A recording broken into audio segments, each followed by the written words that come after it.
गर्मियों के दिनों में ड्राई आइस से बचने के लिए करें ये काम। इन दिनों गर्मी के बढ़ने से न सिर्फ हमारी सेहत पर बुरा असर पड़ता है बल्कि हमारी आंखों पर भी धूल मिट्टी और गर्मी का असर पड़ता है। तापमान के बढ़ने से और हवाओं के शुष्क होने से हमारी आंखों में ड्राइनेस आ जाती है, इसलिए हमें बाहर निकलने से पहले चश्मा आदि का प्रयोग करना चाहिए। इसके अलावा धूप और धूल के संपर्क से बचना चाहिए। और गर्मी के दिनों में अपनी आंखों का कैसे ख्याल रख सकते हैं, आइए जानते हैं दून अस्पताल के नेत्र विशेषज्ञ डॉक्टर सुशील ओझा से।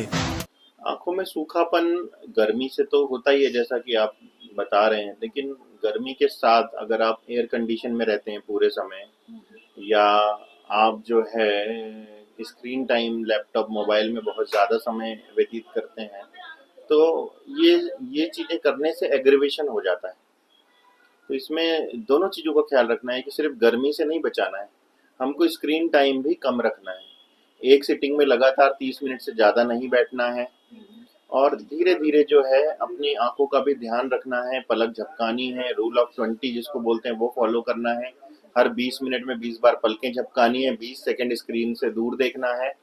तो इस तरीके से ध्यान रखना है। और गर्मी में जब आप धूप में निकलते हैं, तेज धूप होती है, तो उसके लिए अगर धूप का चश्मा लगा ले तो ज़्यादा बेहतर होगा।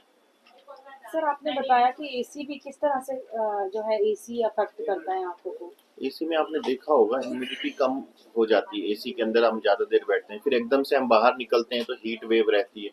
तो एक तो ठंडा गर्म के कारण टेम्परेचर वेरिएशन बहुत ज़्यादा होता है, और प्लस ह्यूमिडिटी कम होती है, तो उसके कारण भी जो है आंखों पे ड्राइनेस का खतरा बढ़ता है।